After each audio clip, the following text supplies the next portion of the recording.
Hi, everyone. It's Jason Burek of Wall Street from Main Street. Thanks again for tuning into our podcast and for helping us get over 2 million views on our YouTube channel and over 10,000 iTunes downloads per month. We have a special offer for our Wall Street for Main Street listeners that has proven to be a good investment based on plenty of 5-star reviews from satisfied customers and independent fashion bloggers. Mo and I recently tried some shoes from a new company which is run by a family of third-generation shoemakers called Grant Stone Shoes. These are classic Goodyear welt shoes using full-grain leathers from world-renowned tanneries. In a world filled with disposable products, it can be difficult to find items which can be used for years and later passed down to the next generation. Grant Stone is a smaller brand going direct to the consumer, which offers unprecedented value. Quality and fit is the cornerstone of their program, and the customer response and reviews confirm this. These are high-quality shoes at a good price for the busy professional who wants to improve their appearance at the office, in the boardroom, or out on the town with your girlfriend or wife. Or, if you're single like me, you know you will look good with these shoes on and maybe impress the ladies with your style and taste.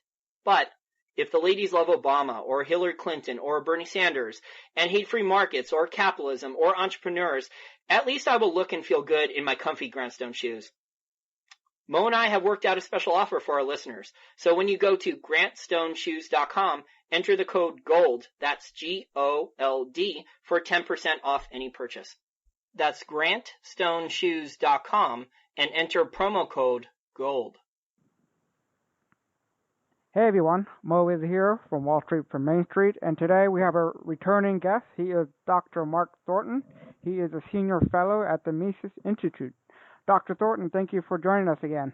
Mo, it's great to be back on your show.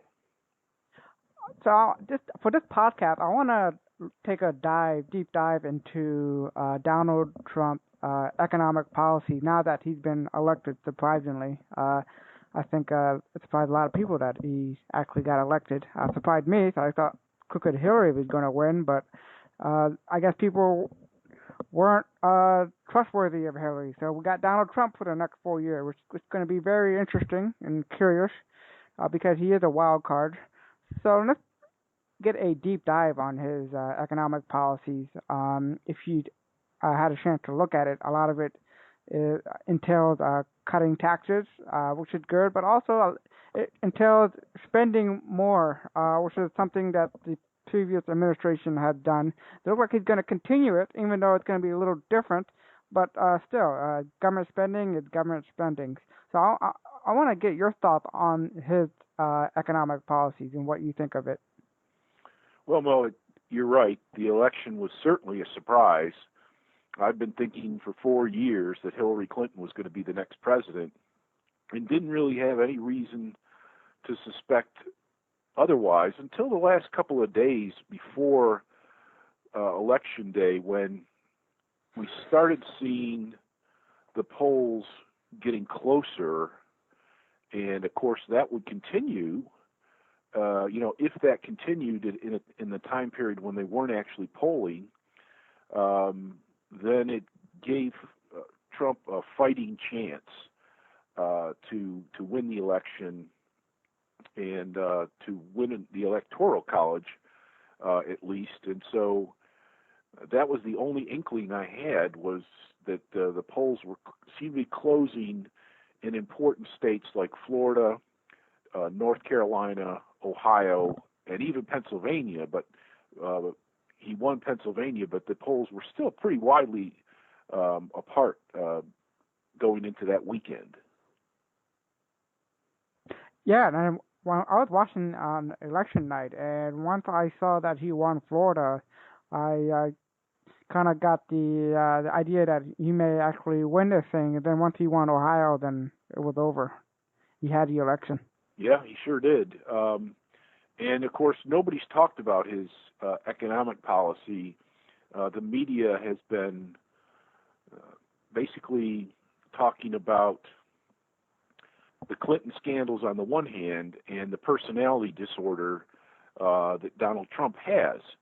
And so we never really got a chance to learn about, to talk about, to debate real economic policies that are going to be, or at least might, if enacted, have real impacts on the American economy. And you're also right that he seems to be leaning in a Reagan-esque type of agenda. I think that's his blueprint going forward, because he's, of course, going to be advocating income tax cuts and simplification, corporate tax cuts and simplification, and that has much to recommend it. I mean, if you cut income taxes and you cut the corporate tax and make everything simpler,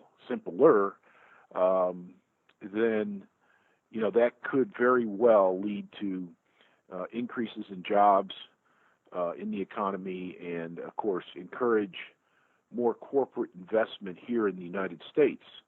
So as far as the tax cuts are concerned, they do remind me of Reagan. They would be beneficial for the job market and for investment. And of course, Austrians always advocate for lower government taxes and government spending. And so as far as the tax cuts are concerned, I think that's a positive. And the other positive that I think is really noticeable is his promise to get the government out of energy markets. In particular, the EPA regulations, carbon regulations, all of that's been going on quite extensively, especially under President Obama.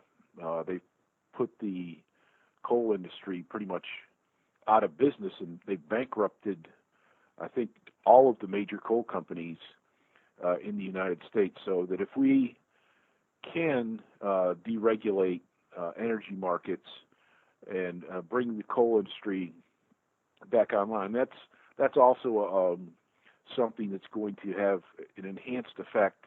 Really, the lifeblood of the American economy is energy and energy prices.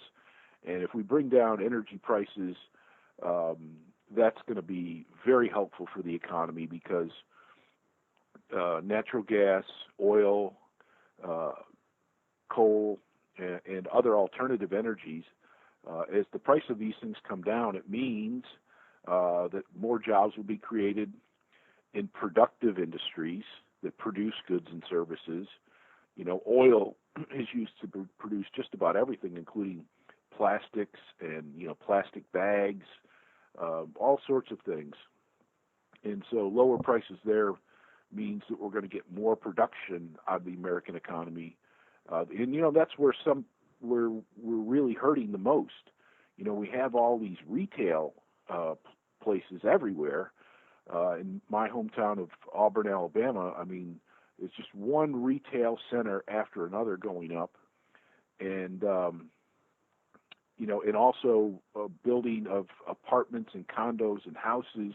That's all fine and good, but that comes secondarily in an economy. We need to be producing goods and services. That's what really makes things go, and makes an economy thrive. And I think lower energy prices are going to be very helpful. So tax cuts and deregulating energy and other sectors of the economy, such as the financial sector, that's all going to be very important, and they're both positive things that I think are capable in the otherwise dysfunctional Washington, D.C. Yeah, we definitely need to get the government out of the energy industry. If you look at all the investment that the Department of Energy have made to solar companies and other alternative energy, a lot of them went bust. They have invested in Tesla and SpaceX and Solar City, but those three companies have yet to consistently gain positive cash flow. So that one is still to be determined. But overall, the Department of Energy has been a failure in terms of capital ventures. So yeah, I definitely think they need to get out of that industry. But when you talked about Reaganomics, and that's what people would call supply side uh, economics. So for people out there that don't know what supply side economics is, could you explain that to them? And also, what does the Austrian School of Economics say about supply side economics? Does it really work? Well, the Keynesians are demand side economics, and that's obviously a failure. We could go on talking about the failure of demand side economics forever. And supply side economics arose in the 1970s as a new thread of thinking for economic policy, because Keynesian economics was shown to be a failure, because in the 1970s we had stagflation. For the first time, really, a combination of positive inflation, rising rates of inflation, increases in the consumer price index, and so forth, as well as high levels of unemployment. So you had both high levels of unemployment and high levels of inflation, which the Keynesians said could not happen. And so the Keynesians went into disrepute, and there was this rise in supply-side economics. And it's really not a school of thought so much as it is a line of policy thinking, and the idea there is to, most importantly, to cut taxes and to deregulate the economy, and that's that's supply-side economics, and that's what they think is good for the economy. And in general, I agree with this thread of thinking about economic policy, but it's not, strictly speaking, a separate school. They don't have a different methodology or anything like that. It's a very narrow approach, and it's an approach to economic policy, and so it doesn't have its own independent school of economic thought. There's not really a lot of academic supply-side economists, and most of the famous supply-side economists are no longer even with us. Art Laffer is really one of the main leading supply-side economists still around, and they do have other views, but those views will generally come into conflict with the Austrian school. For example, we both, generally speaking, argue that we need to return to a gold standard. But what the supply-side economists think there is that the Fed would set the price of gold. Originally, they wanted it to be $400 an ounce back in the 1980s. Of course, that's wildly unrealistic today. So they would probably say, well, let's set the price of gold in terms of dollars at $1,200 per ounce. And that's a flawed pseudo gold standard in the eyes of Austrian economists. Austrian economists, by and large, it's not a uniform policy within Austrian economic circles, but we would actually like to see, instead of putting the Fed in charge of some scheme like that, we'd like to see just a return to the real gold standard, where the government and minting companies mint up gold and silver coins, and that ultimately we'd like to see is that the coin itself is a weight of gold or a weight of silver, the way it was traditionally for hundreds and hundreds of years, so that the British pound actually represented, at one time in the long ago past, a pound of silver, and all of the other European currency units were just other ways of weighing an amount of gold or silver, or different weights of gold or silver. And so every coin around the world could be interchangeable with other foreign coins. So that's the type of system that most Austrians want to go back to, is where you have gold basically trading in international markets and silver trading in domestic markets. It's a system that works very well. It works on its own.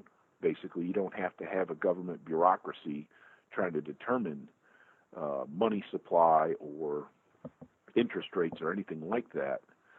And it's what what civilization was based upon. Once we got a metallic money, and once the use of metallic money spread around the globe, that's when you saw the rise in the standard of living from basically a very primitive style of living to what we have today, which is a highly advanced capitalist economy. What I think made Reaganomics work so well back in the 1980s is that the economy wasn't over leveraged like it is today. I mean, look at today. We have so much debt in the global economy that wasn't there in the 1980s. So I think supply side economic worked pretty well back then. But now I'm not sure if cutting taxes and more spending and reducing regulation would work now. So what do you think? Well, you're absolutely right to bring up that point, because the amount of leverage and the amount of debt in today's economy dwarfs the levels of debt back in the 1980s. That's when the national debt crossed the $1 trillion mark for the first time. Now we're at 19 trillion, and we face the prospects over the next several presidencies of hitting the unfunded liabilities in Social Security, Medicaid, Medicare, federal pensions, military pensions, and so forth. So the problem is much, much greater. The private sector is also much more leveraged, and individuals are much more leveraged. The average family now has $150,000 in debt, and that includes mortgage, that includes student loans, that includes credit card debt, and other minor forms of debt. But that's much, much higher than America in the 1970s and 80s, when the personal savings rate in the 1970s was 12% or even higher in some years. The Americans, the savings rate has been declining, and right before the crisis hit in the housing bubble, it was down to 0%. As Americans consumed their capital, they took out second mortgages on their house, and they actually were consuming more than they were saving. And what's got to happen to get economic recovery and a solid foundation is that we have to reduce the overall level of debt in the economy. We have to increase the amount of real savings in the economy.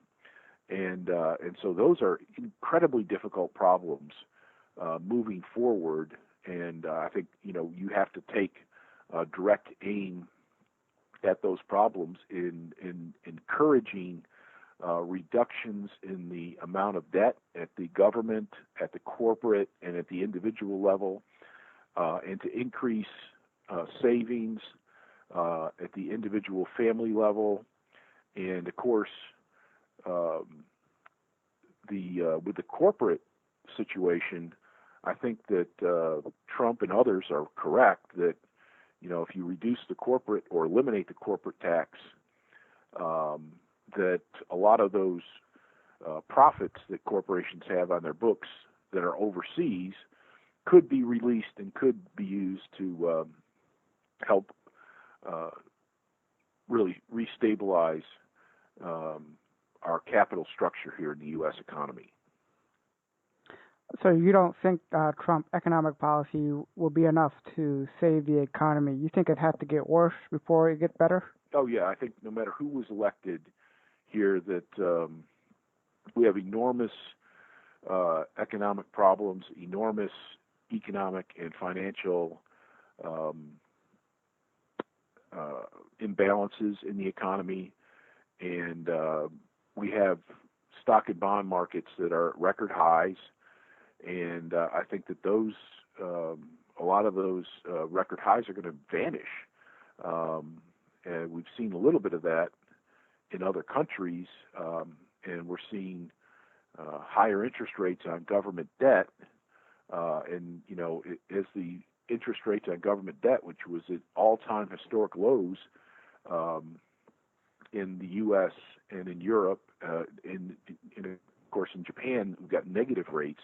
But I think a lot of that's going to reverse itself, and it's going to make it very difficult in the economy as the interest burdens for governments and for corporations and for individuals. I think there's a lot of potential pain out there in the economy that could not be resolved if you gave Donald Trump a blank check to do whatever he wanted to. Could not certainly be resolved if Hillary Clinton was elected president, or even Gary Johnson, the Republican governor who ran on the Libertarians' ticket. His policies were probably better than all the other candidates, and yet I still would see very large economic problems as we move into 2017. Yeah, a lot of this problem is due to the Federal Reserve and the money printing and the bubble they created in the asset market, such as the stock market and real estate as well. And that's something that no president can tackle without some kind of a short-term pain. Yes, that's right. I mean, a lot of short-term pain in this case. I mean, we've had 7 or 8 years now of financial repression with central banks, cutting interest rates to zero and then engaging in quantitative easing programs. And, they've made it almost impossible for people to save and get any kind of interest return on their money. And with positive price inflation in the economy and near zero interest rate, my savings account earns me 0.01 of 1% interest. I mean, that's ridiculous.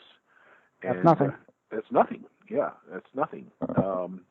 And that's a major, major problem, and not just for me, but when you think about it in terms of insurance companies and pension plans and retirement plans, all of those have to take money today and invest it in something that's stable over the long haul and earns interest. Well, all the things that are stable in the long haul are earning very little interest. And so these insurance companies, these pension plans, these retirement accounts have been placed through policies of financial repression in an untenable position. And so they've had to take on greater risks and expend more resources on risk management and to leverage up their situation. And so what were the stabilizing, very important stabilizing and defense mechanisms in a capitalistic economy have been put into a very serious and risky situation. Insurance defends us, defends our house, defends our car, defends our health, defends us against business liability, all sorts of things. And of course, retirement accounts are a great form of savings, very often tax-free, and and then they provide us with the potential to retire before we die, or to bail us out from some sort of major catastrophic economic effect. And so those are great industries. They're wonderful manifestations of capitalism at their best, and they've been put by the Federal Reserve in what I would consider, I don't study these industries in their books and their balance sheets, but I would think that they're in a very bad place with expectations for interest rate hikes coming along as we speak. What's going to suck for Trump, is that if we do have an economic crash, I think a lot of people are just going to easily blame it on him, which is probably unfair because this is the work of something that started during the Bush administration when they started to lower interest rate and print all that money. So he's probably going to take all the blame if we have a crash in the economy. Yeah, I mean, I have a tough time sympathizing with Donald Trump, given his personality flaws and given the fact that he's so wealthy. I mean, I'm not jealous of him, but he is in a very difficult place here, Mo. But if he has followed the Reagan playbook, then he realizes that deregulation helped a tremendous. It was started under Jimmy Carter too. Was a tremendous boom later in his first term and in his second term. Telecommunications prices came way down. Energy prices and the availability of natural gas went up significantly. And we went through a hell of a time in the early 1980s when Paul Volcker was chairman of the Fed, raised interest rates so that, the mortgage rates were like 18%. And the inflation rate in the economy was, at one point, was 10%, and the unemployment rate was at 10% as well. So we were in a mini economic depression in the early 1980s. And so what Reagan's policies did was to front load all of the economic fallout from his policies, the tax cuts, the deregulation, all that stuff. It washed out all of the stagflation from the U.S. economy and got interest rates to the point where people were saving a lot of money and making that available for capital investments. Because, I remember my father at the time, he said, if I can get 18% on a government bond, we're putting every last penny that we can possibly scrounge up and possibly save into those government bonds at the time. They'd sort of, they'd spiked up and then leveled off. And, and savings, real savings, is what helps to heal the wounds that the Federal Reserve puts onto the economy. And so that's my hope. I mean, I'm always an optimist. And so I'm trying to look at the best possible scenario for President-elect Trump. And I am hopeful that given that people think he has a mandate, which is unlikely, and that he's following the Reagan playbook, I don't think he understands all this stuff at a very high level, but I think he understands it enough to realize that that was a means of economic recovery. He said some bad things about the Federal Reserve, which was music to my ears. He's made a couple of comments positive towards reestablishing the gold standard. And of course, Reagan did that as well. He made some positive comments and pushed the U.S. Gold Commission in the early 1980s. It didn't go anywhere except, to get these Liberty coins minted and available to the American public to purchase. So that's what we got to hope for, realizing that there's, in all likelihood, going to be some significant economic pain to pay during this process. Now, with supply side economic, we can still have inflation or stagflation. I'm asking because we saw the price of gold and silver go down a lot last week after he got elected. I think a lot of people out there are thinking, I don't know what they're thinking. I think they're thinking inflation's going to go away now, or we're going to have deflation now. But I don't think so, because he's going to still spend a lot of money. We're still going to have our debt still going to go up, and there's still going to be a lot of deficit spending. Yes, that's absolutely right. And I think the short-term reactions, especially in a surprise outcome like this, you really have to set those things aside because what people anticipate based on these changes and what actually happens based on the actual changes may be very, very different. For example, bank stocks have gone up enormously.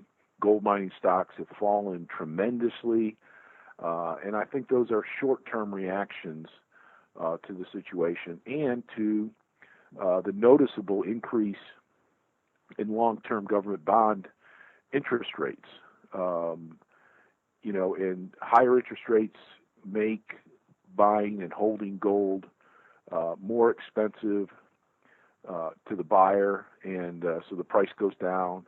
The stock prices of miners go down, and higher interest rates also give banks the idea that their profitability going forward, if the cost of their money is near zero, and the interest rate they can get from buying government bonds or making mortgages, the spread or the profits increase.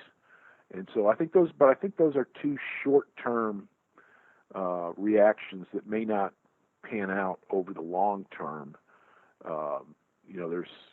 They haven't solved any of the world's economic problems at this point, and so I don't think investing in banks is going to be necessarily a great investment right now, and I still think there's a role for gold in the sense that the world is a very uncertain place, and you're going to have significant problems in European government bond markets.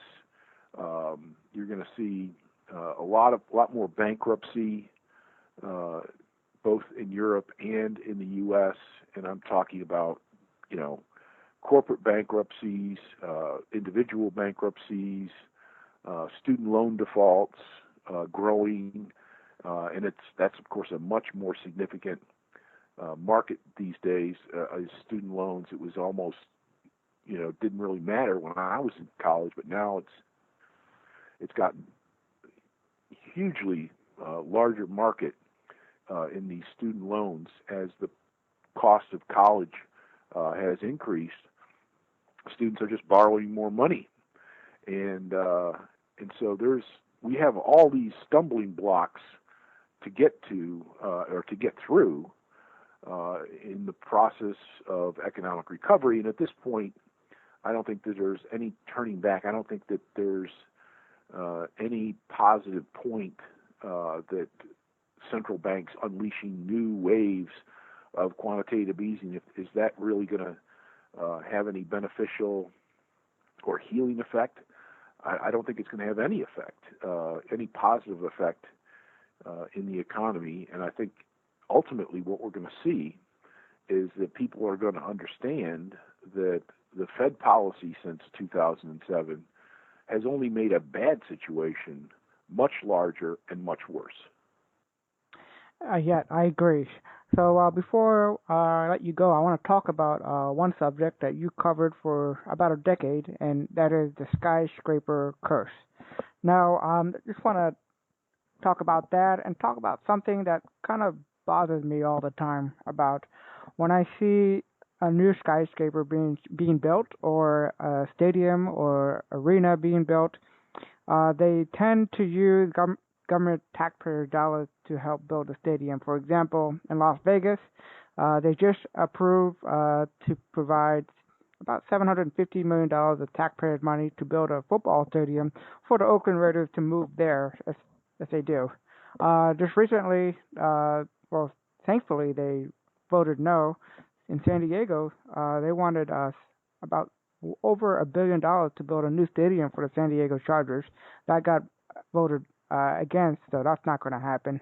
So it's always bothered me that they try to use taxpayer dollars to increase the wealth of the owners, and all we get out of it is overpaid or overpriced sporting event tickets and overpriced concussion food, and etc. So do you think the government providing taxpayer dollars has led to inefficiency in the market? Oh, absolutely. There's absolutely no need for it. If governments could agree not to get involved in these things, then the owners would either build stadiums, arenas, and so forth, or they would lease them from other people. Jerry Jones of the Texas Cowboys, his new stadium was self-financed almost entirely and made a huge amount of money off of that so far. But as part of the problems in the economy, I think some of the cracks are being seen right here, is that viewership of NFL football is down significantly, and the number of cable subscribers is also falling precipitously. And so people are seeing the cost of what's going on here, and they're pulling the plug on cable. They're pulling the plug on the NFL and other other sports. Excuse me. And so the economic problems are exposing themselves, and companies like ESPN, who've made multi-year, multi-billion-dollar agreements with all of these sports leagues, they're seeing their subscribers dwindle. And everybody who has cable gets ESPN, and ESPN gets $7 for each customer, roughly speaking. And and so our cable bills are exploding, as well as our cell phone bills, and people are going to have to cut back on these things, and this is going to expose what the Federal Reserve has been doing in terms of keeping consumption high and savings low to keep all of this extraneous stuff going. And so that's a big issue, but it's separate from the skyscraper curse, although tangentially related. The skyscraper curse is the conjunction of building a world tallest skyscraper, setting a new record for livable height, and the onset of a major global economic crisis. And this is something that I've been documenting for a new book that's going to come out probably early next year. And it shows that this skyscraper curse effect has been going on since late in the 19th century, and matching up with things like the Panic of 1907, the Great Depression, the Stagflation of the 1970s, the tech bubble, and of course the housing bubble. The housing bubble was the first one that occurred that came after the publication of my 2005 article, Skyscrapers and Business Cycles, which is available for free on the internet. And so I was able to predict that there was a housing bubble starting in early 2004, and basically predicting the housing bust. And I even put out a blog post in August of that year saying that the Dubai Tower over in the Middle East had set a new record for livable height. And everything in the economy at that point was rosy. Stock markets and bond markets were at very new highs. Unemployment was almost non-existent, and people laughed at me. And but by that time next year, we realized that we really were in an economic crisis, and the stock market had crashed, and unemployment was marching up, and things were coming apart, and there was all sorts of mortgage foreclosures. And so I think I think it's and I explain this in my book as to why they are actually connected, but you can also read the article in the Quarterly Journal of Austrian Economics to see the core of the argument. And as far as your listeners are concerned, they are building right now another world record-setting skyscraper in Saudi Arabia, and it's under construction. It has nowhere near record height at this point, but it's supposed to set a new world's record, and so that confirms my fundamental analysis that going out to 2017 and 18, we should start to see at least the beginnings of this crisis.